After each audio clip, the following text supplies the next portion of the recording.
दोस्तों, अगर नीयत सच्ची हो तो सीमाएं नहीं, सिर्फ अवसर होते हैं। इसी वाक्य से प्रेरित भारत के भविष्य को मेरा अभिवादन। स्वागत है आप सबका CTRD पर।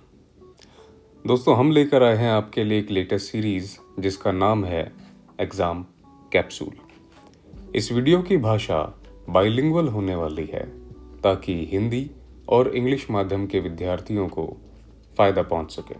एग्जाम कैप्सूल वो सीरीज है जिसका सोल फोकस आपको वो नॉलेज डिलीवर करना है जो डिराइव की गई है आपके प्रीवियस ईयर क्वेश्चन पेपर से। हम चाहते हैं कि जो भी एग्जाम में पहले आ चुका है उसके प्रति आप सजग हों और उसी के मार्गदर्शन में आप अपनी आगे की तैयारी को एडजस्ट करें।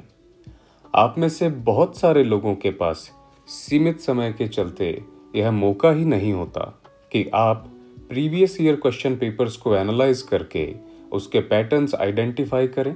इसीलिए हमारी यह सीरीज एग्जाम कैप्सूल आपके लिए बेहद मददगार साबित होगी। आप जानते हैं कि आपके साथी एस्पिरेंट्स इतने स्मार्ट हैं कि आजकल वे थीम्स के हिसाब से ही अपनी प्रिपरेशन करते हैं। दोस्तों, यह न केवल एक बेहतर तरीका है बल्कि एक प्रूवन स्ट्रैटेजी भी है एग्जाम को क्रैक करने की। इसी के चलते आज जो हम थीम एड्रेस करने वाले हैं वो है प्रोटेक्टेड एरियाज इन इंडिया। दोस्तों, इस थीम से लगातार क्वेश्चंस एवरी ऑल्टरनेट ईयर आते ही आते हैं और उनकी संख्या 1 से 3 तक हो सकती है। जैसा कि आप यहाँ देख सकते हैं, हमारा एनालिसिस बताता है कि 2013 के बाद से 14, 15, 17, 18, 19, 20 और 23 में लगातार सवाल पूछे गए हैं इस विषय से। अगर आप AI एनालिसिस भी करेंगे तो ये डेटा ChatGPT से लिया हुआ है। आपको दिखेगा कि 2011 के बाद से कंसिस्टेंटली इस पे सवाल पूछे गए हैं। हालांकि दोस्तों, ये AI जनरेटेड डेटा है और इसमें त्रुटियां या खामियां हो सकती हैं। जैसा कि आप यहाँ देख सकते हैं, 2024 में यह दिखा रहा है कि 1 सवाल आया है इस थीम से, 2025 में 2 सवाल। हालांकि दोस्तों, सच्चाई ये है कि 2024 में एक भी सवाल नहीं था और 25 में भी एक भी सवाल प्रोटेक्टेड एरियाज पे नहीं पूछा गया। आइए देखते हैं पहले प्रोटेक्टेड एरियाज होते क्या हैं। हम इसका इंट्रोडक्शन ब्रीफ रखेंगे ताकि आपका ज़्यादा समय खराब ना हो, क्योंकि इस बारे में आप फुल लेंथ लेक्चर्स में वैसे भी पढ़ने वाले हैं। दोस्तों, protected areas specially designated areas होते हैं which are designated under wildlife protection act of 1972। इसके तहत स्टेट गवर्नमेंट्स को और सेंट्रल गवर्नमेंट्स को स्पेशल पावर्स होती हैं कि वो किसी भी एक एरिया को डेजिग्नेट कर सकते हैं एज अ प्रोटेक्टेड एरिया। दोस्तों, वाइल्ड लाइफ प्रोटेक्टेड एरिया के तहत 4 ब्रॉड कैटेगरीज प्रोटेक्टेड एरिया की हैं, जिसमें national parks, wildlife sanctuaries, community reserve और कंजर्वेशन रिजर्व्स आते हैं। इन्हीं कैटेगरीज में कवर होते हैं आपके marine protected areas as well as biosphere reserves. किसी भी एरिया को प्रोटेक्टेड एरिया डिक्लेयर करने के लिए स्टेट गवर्नमेंट का एक स्टैंडर्ड ऑपरेटिंग प्रोसीजर है जो वाइल्ड लाइफ प्रोटेक्शन एक्ट 1972 के द्वारा दिया गया है। राज्य सरकारें किसी भी एरिया को एक प्राइमरी नोटिफिकेशन के जरिए प्रोटेक्टेड एरिया डिक्लेयर करती हैं। कुछ समय बाद उस पर जितने भी इश्यूज रेज किए गए या जो भी क्लेम्स आते हैं उन्हें देखते हुए कुछ इम्प्रूवमेंट्स करके एक फाइनल नोटिफिकेशन निकाला जाता है और इसके बाद कोई भी एरिया एक प्रॉपरली प्रोटेक्टेड एरिया के रूप में डेजिग्नेट होता है, जिसका टाइटल राज्य सरकारें रिक्वायरमेंट को देखते हुए national park, wild life sanctuary, community reserve या कंजर्वेशन रिजर्व रख सकती हैं। इसी एक्ट के तहत सेंट्रल गवर्नमेंट के पास भी कुछ स्पेशल पावर्स होती हैं जिनका इस्तेमाल करके सेंट्रल गवर्नमेंट भी कुछ स्पेशल सर्कमस्टांसेस में नेशनल पार्क्स को डिक्लेयर कर सकती हैं उन लैंड पे जो लैंड्स राज्य सरकारें सेंट्रल गवर्नमेंट को प्रोवाइड करवाती हैं। इसके साथ साथ टाइगर रिजर्व्स को डिक्लेयर करने की एक्सक्लूसिव अथॉरिटी सेंट्रल गवर्नमेंट के पास ही रहती है। आइए देखते हैं एक ब्रीफ ओवरव्यू प्रोटेक्टेड एरियाज का। 2025 तक भारत में लगभग 1014 प्रोटेक्टेड एरियाज हैं। यह data national wildlife database cell से लिया गया है, जो हिस्सा है wildlife institute of India का। यह डेटा बताता है कि भारत में नेशनल पार्क्स की कुल संख्या 106 है, वाइल्ड लाइफ सेंचुरीज की 573 है, कंजर्वेशन रिजर्व्स की 115 और कम्युनिटी रिजर्व्स की 220 है। साथ में मिलकर ये करीब 5.32% कंट्री का टोटल एरिया कवर करते हैं। साथ ही साथ जब हम एनविस वेबसाइट पे देखते हैं तो वहाँ पे हमें मैराइन प्रोटेक्टेड एरियाज का भी जिक्र मिलता है। दोस्तों, सेक्शन 35 से 37 of wild life protection act of 1972 ऐसे प्रोविजंस ले डाउन करता है जिसके तहत मैराइन प्रोटेक्टेड एरियाज और साथ ही साथ बायोस्फीयर रिजर्व्स को भी यह एक्ट कवर करता है। मैराइन प्रोटेक्टेड एरियाज की कुल संख्या पेनिनसुलर इंडिया में 26 और आइलैंड एरियाज में 106 है। जब आप बायोस्फीयर रिजर्व्स को देखेंगे तो भारत में कुल 18 बायोस्फीयर रिजर्व्स हैं, जिसमें से 12 बायोस्फीयर रिजर्व्स यूनेस्को के मैन एंड बायोस्फीयर प्रोग्राम में कवर्ड हैं। तो कुल मिलाकर आप देखेंगे तो 1200 से ज़्यादा नाम हो गए हैं प्रोटेक्टेड एरियाज के, जो कि बहुत मुश्किल है आप लोगों के लिए याद करना। तो हमारी दोस्तों अप्रोच क्या होनी चाहिए? क्या आप इन सभी को याद करेंगे? अगर आप हर एक प्रोटेक्टेड एरियाज के बारे में 2 फैक्ट्स भी याद करते हैं तो भी आपको करीब करीब 2400 से ज़्यादा फैक्ट्स याद करने पड़ेंगे। तो इसीलिए हमारी अप्रोच रैशनलाइज्ड होनी चाहिए। यहाँ पर हमें फोकस करना चाहिए केवल प्रीवियस ईयर क्वेश्चंस पे और करंट अफेयर्स पे। प्रीवियस ईयर क्वेश्चंस में जो भी नाम प्रोटेक्टेड एरियाज के पूछे गए हैं, साथ ही साथ जिस कॉन्टेक्स्ट में वो पूछे गए हैं, ये चीज़ें कम से कम आपकी फिंगर टिप्स पे होनी चाहिए। साथ ही साथ करंट अफेयर्स में जो भी न्यूज़ प्रोटेक्टेड एरियाज को लेकर आ रही है या जो डेवलपमेंट्स हैं, आपको उन्हें याद रखना चाहिए। इस कंबाइंड अप्रोच से आप इस थीम को ईजिली मास्टर कर सकते हैं। साथ ही साथ PYQs आपको वो सभी नाम प्रोवाइड करवाएंगे जो आपको याद रखने की ज़रूरत है। आइए देखते हैं कि हम इस स्ट्रैटेजी पे कैसे पहुंचे। ये एक क्वेश्चन है जो 2020 में पूछा गया था। With reference to India's desert national park, which of the following statements are correct? आप इसको पॉज करके अच्छे से पढ़ सकते हैं और सॉल्व करने की कोशिश कर सकते हैं, लेकिन हमारा यहाँ पर्पस कुछ और है। यहाँ पे क्वेश्चन पूछा गया है डेजर्ट नेशनल पार्क को लेकर 2020 में। सिमिलरली जब आप 2010 का ये क्वेश्चन देखेंगे तो यहाँ पर भी एक डेजर्ट नेशनल पार्क का जिक्र है। तो दोस्तों, इसी से हमें क्लू मिला कि 2010 का जो ऑप्शन था 2020 में UPSC ने उस पर सवाल पूछ लिया। सिमिलरली एक और एग्जाम्पल है आपके सामने। Among the following tiger reserves, which one has the largest area under critical tiger habitat? आपको ऑप्शन में कॉर्बेट नजर आ रहा है, रणथंभौर नजर आ रहा है, नागार्जुन सागर और सुंदरबंस नजर आ रहा है। सिमिलरली जब आप ये क्वेश्चन देखेंगे 2017 का, इसमें भी आपको कॉर्बेट नजर आ रहा है,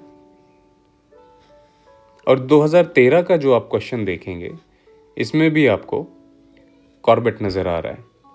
तो ये जो रिपीटेशन है नामों का, ये बहुत ही प्रिवेलेंट है जब हम बात करते हैं प्रोटेक्टेड एरियाज थीम की। इसी स्ट्रैटेजी को मद्देनज़र रखते हुए हमें आगे की अपनी प्रिपरेशन करनी चाहिए। और यहाँ मैं आपके सफ़र को आसान बनाने के लिए लेकर आया हूँ आपके सामने एक कंपाइलेशन उन सभी प्रोटेक्टेड एरियाज़ का जो पिछले कुछ सालों में पूछे गए हैं। दोस्तों, ये लिस्ट जो है ये 2013 से और 2025 तक के PYQs की है। इस लिस्ट में आप देख पा रहे हैं 3 कॉलम्स हैं।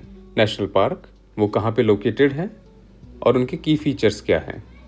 हमने कोशिश की है कि नेशनल पार्क्स को उनकी लोकेशन के हिसाब से अरेंज किया जाए, साथ ही उनके की फीचर्स और वह कॉन्टेक्स्ट जिसमें वो पूछे गए हैं ये भी आपको इमीडिएटली क्लियर हो। जैसे कि काजीरंगा नेशनल पार्क असम में है और वो फेमस है वन हॉर्न राइनो के लिए। यह सवाल भी इसी कॉन्टेक्स्ट में पूछा गया था। सिमिलरली मानस है, असम में है, यह एक टाइगर रिजर्व भी है और एक एलिफेंट रिजर्व भी। Namdapha national park at tiger reserve, यह अरुणाचल में स्थित है। यह फेमस है फ्लाइंग स्क्विरल के लिए, टाइगर्स, क्लाउडेड लेपर्ड के लिए और स्नो लेपर्ड के लिए। दोस्तों, नामदाफा नेशनल पार्क फेमस है हुलोक गिबून के लिए, which is India's only app. यह क्रिटिकली एंडेंजर्ड भी है IUCN के तहत। साथ ही साथ यह एक बायोडाइवर्सिटी हॉटस्पॉट भी है जो मौजूद है पटकाई रेंजेस में, जो कि अरुणाचल में है। अगला है Pakhui wild life sanctuary and पक्के टाइगर रिजर्व, और यह अरुणाचल में मौजूद है। दोस्तों, इससे आगे हम पढ़ते हैं सारामती पीक फॉरेस्ट एरिया के बारे में। यह नागालैंड में स्थित है and it is among the most prominent peaks in Asia. Keibul Lamjao national park Manipur में स्थित है और यह दुनिया का इकलौता फ्लोटिंग नेशनल पार्क है। इसमें आप फुमड़ी के बारे में पढ़ेंगे, यह फैक्ट कई बार पूछा भी गया है। और यह फेमस है सेंगाई या डांसिंग डियर के लिए, जो कि IUCN के मुताबिक एंडेंजर्ड है। आप डांपा टाइगर रिजर्व के बारे में पढ़ेंगे। इसका कोई स्पेशल कॉन्टेक्स्ट नहीं दिया गया, तो ये जो आप ब्लैंक स्पेसेस देख रहे हैं जो विदाउट कॉन्टेक्स्ट हैं, तो इसका अर्थ ये है कि ये सिर्फ एज एन ऑप्शन पूछे गए थे। तो आप लोगों को थोड़ा सा गूगल करके इनके बारे में इंपॉर्टेंट फैक्ट्स एक बार देख लेने चाहिए। गुमटी वाइल्ड लाइफ सेंचुरी त्रिपुरा में मौजूद है। कंचनजंगा नेशनल पार्क सिक्किम में है, जो फेमस है तिब्बतन वुल्फ के लिए और स्नो लेपर्ड के लिए। सिमिलरली नोक्रेक नेशनल पार्क और बायोस्फीयर रिजर्व, यह मेघालय में स्थित है। यह भी फेमस है हुलोक गिबून के लिए। और नोक्रेक जो नाम है वो आता है highest peak of Garo hills से, जिसका नाम भी नोक्रेक है। उसी के नाम पर नोक्रेक नेशनल पार्क का नाम रखा गया है। Jim Corbett national park most famous, Uttarakhand में स्थित है, टाइगर्स के लिए फेमस है और इंडिया का ओल्डेस्ट नेशनल पार्क है। आस्कोट वाइल्ड लाइफ सेंचुरी पे भी एक सवाल पूछा गया। यह उत्तराखंड में स्थित है और फेमस है मस्क डियर कंजर्वेशन के लिए। गंगोत्री नेशनल पार्क उत्तराखंड में स्थित है। ये एक हाई एल्टीट्यूड पार्क है और ये फेमस है ब्लू शीप के लिए। वैली ऑफ फ्लावर्स उत्तराखंड में मौजूद है और यह एक यूनेस्को वर्ल्ड हेरिटेज साइट है।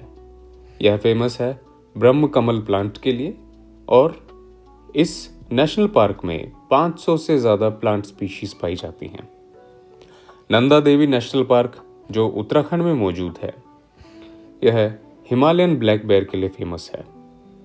Kishanpur wild life sanctuary Uttar Pradesh में मौजूद है और यह दुधवा टाइगर रिजर्व का पार्ट है। गिर नेशनल पार्क फेमस है एशियाटिक लायन कंजर्वेशन के लिए और यह मौजूद है गुजरात में। कान्हा नेशनल पार्क मध्य प्रदेश में है। यह फेमस है टाइगर्स के लिए और बारासिंगा के लिए, जिसे हम स्वैम्प डियर भी कहते हैं। कूनो नेशनल पार्क मध्य प्रदेश में है। यह चीता कंजर्वेशन के लिए फेमस है। जो प्रोजेक्ट चीता रिसेंटली शुरू किया गया है दोस्तों, उसकी एक महत्वपूर्ण कड़ी कूनो नेशनल पार्क है। बांधवगढ़ नेशनल पार्क मध्य प्रदेश में मौजूद है और यह भी फेमस है टाइगर्स के लिए। केवलादेव घाना नेशनल पार्क राजस्थान में मौजूद है और यह एक बर्ड सेंचुरी है। रणथंभौर नेशनल पार्क राजस्थान में है और यह टाइगर्स के लिए फेमस है।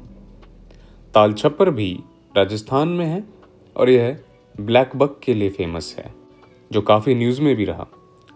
डेजर्ट नेशनल पार्क राजस्थान में है और यह फेमस है ग्रेट इंडियन बस्टर्ड के लिए।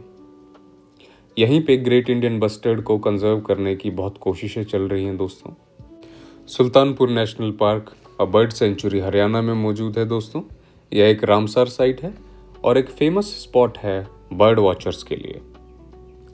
सुंदरबन नेशनल पार्क वेस्ट बंगाल में मौजूद है।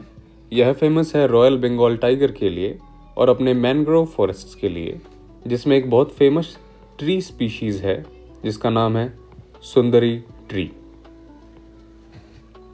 Neora valley national park West Bengal में मौजूद है। यहाँ रेड पैंडा पाया जाता है दोस्तों। इंडिया में एक ही पैंडा मिलता है, वो है रेड पैंडा। IUCN के मुताबिक यह एंडेंजर्ड कैटेगरी में आता है। पेरियार नेशनल पार्क केरल में मौजूद है। यह एलिफेंट और वेस्टर्न घाट इकोलॉजी के लिए फेमस है। यह बायोडाइवर्सिटी के हिसाब से एक बहुत ही रिच एरिया है। वायनाड वाइल्ड लाइफ सेंचुरी यह मौजूद है केरल में। यह पार्ट है नीलगिरी बायोस्फीयर रिजर्व का। नीलगिरी बायोस्फीयर रिजर्व में वायनाड वाइल्ड लाइफ सेंचुरी के अलावा और भी प्रोटेक्टेड एरियाज आते हैं, जैसे सत्यमंगलम वाइल्ड लाइफ सेंचुरी जो तमिलनाडु में लोकेटेड है। मुदुमलाई नेशनल पार्क यह भी तमिलनाडु में लोकेटेड है। साइलेंट वैली नेशनल पार्क जो केरल में है और नागरहोल नेशनल पार्क कर्नाटका में, ये सभी हिस्सा हैं नीलगिरी बायोस्फीयर रिजर्व का। साइलेंट वैली नेशनल पार्क जैसा कि हमने अभी पढ़ा केरल में है। हेमिस नेशनल पार्क दोस्तों लद्दाख में है। यह फेमस है स्नो लेपर्ड के लिए। भिटरकनिका नेशनल पार्क ओडिशा में है। यह फेमस है सॉल्ट वाटर क्रोकोडाइल के लिए और ऑलिव रिडली टर्टल्स के लिए। इसी में गहिरमाता मैराइन सेंचुरी भी एक हिस्सा है इसका। नागार्जुन सागर टाइगर रिजर्व आंध्र प्रदेश और तेलंगाना में है। यह इंडिया का लार्जेस्ट टाइगर रिजर्व है। यह कवर करता है नल्लामल्ला हिल्स का एरिया और नल्लामल्ला फॉरेस्ट को। आंध्र प्रदेश में ही मौजूद पापीकोंडा वाइल्ड लाइफ सेंचुरी है। Gundla Brahmeswaram wildlife sanctuary है। कौंडिन्या वाइल्ड लाइफ सेंचुरी है। Shri Venkateswara wildlife sanctuary है और शेषाचलम बायोस्फीयर रिजर्व है। दोस्तों, जिस हिसाब से इन्हें स्टेट वाइज अरेंज किया गया है, आपको इस्तेमाल करना चाहिए न्यूमोनिक्स का इन्हें याद करने के लिए। ये न्यूमोनिक्स आप खुद ही क्रिएट करें तो बेहतर रहेगा, ताकि आप इन्हें अच्छे से याद कर सकें। कवल टाइगर रिजर्व तेलंगाना में मौजूद है। मुदुमलाई नेशनल पार्क और वाइल्ड लाइफ सेंचुरी पे भी सवाल पूछा जा चुका है। यह तमिलनाडु में मौजूद है। एक टाइगर रिजर्व है and it is a part of Nilgiri biosphere reserve, जैसा कि हमने यहाँ पे पढ़ा। कलाकाड टाइगर रिजर्व है दोस्तों तमिलनाडु में। यह पार्ट है अगस्त्यमाला बायोस्फीयर रिजर्व का। अगस्त्यमाला बायोस्फीयर रिजर्व में नयार वाइल्ड लाइफ सेंचुरी, पेपरा और शेंडुरने वाइल्ड लाइफ सेंचुरी भी आती हैं। आखिरी दो नाम हैं मुकुर्ती नेशनल पार्क और सत्यमंगलम टाइगर रिजर्व। दोनों ही तमिलनाडु में मौजूद हैं। मुकुर्ती नेशनल पार्क फेमस है नीलगिरी टाहर के लिए और Sathyamangalam is the link between eastern Ghats and western Ghats. आइए अब हम आते हैं बायोस्फीयर रिजर्व्स पे। दोस्तों, टोटल 18 बायोस्फीयर रिजर्व्स हैं और इसमें से 12 बायोस्फीयर रिजर्व्स इंक्लूड किए गए हैं UN मैप प्रोग्राम में। ये 18 बायोस्फीयर रिजर्व्स आपको याद करने ही करने चाहिए। एग्जाम की दृष्टि से बेहद महत्वपूर्ण है और इन्हें याद करना भी आसान है। सबसे पहला बायोस्फीयर रिजर्व है नीलगिरी बायोस्फीयर रिजर्व, जो डिक्लेयर किया गया सन 2000 में। यह कवर करता है तमिलनाडु, केरल और कर्नाटक का।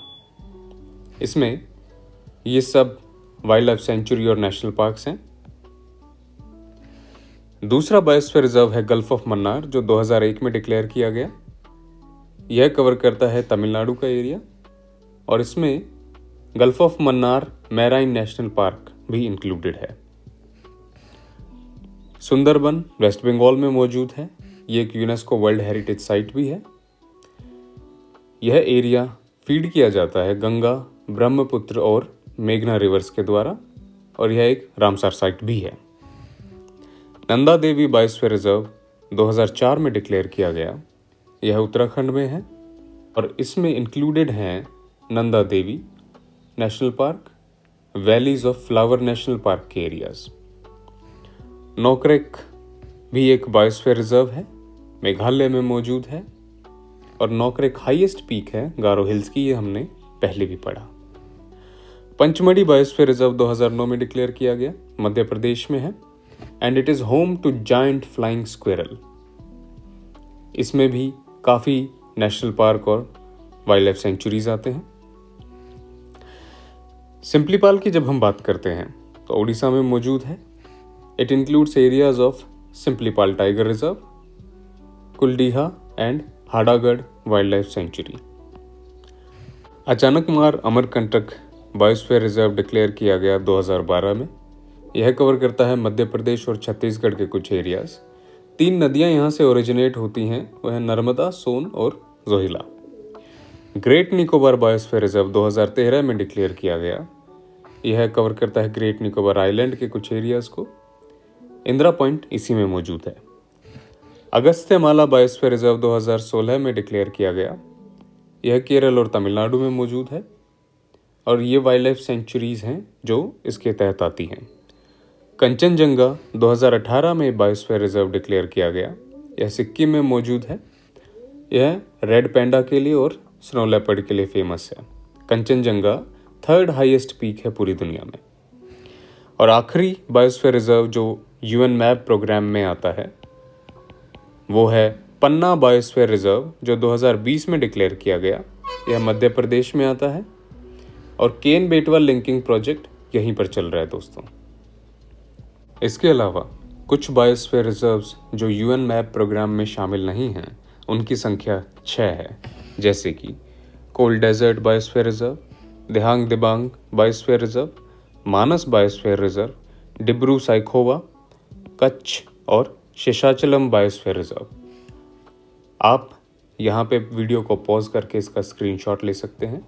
सिमिलरली आप ऊपर वाली टेबल्स का भी स्क्रीनशॉट ले सकते हैं और उन्हें ऐड कर सकते हैं अपने नोट्स में।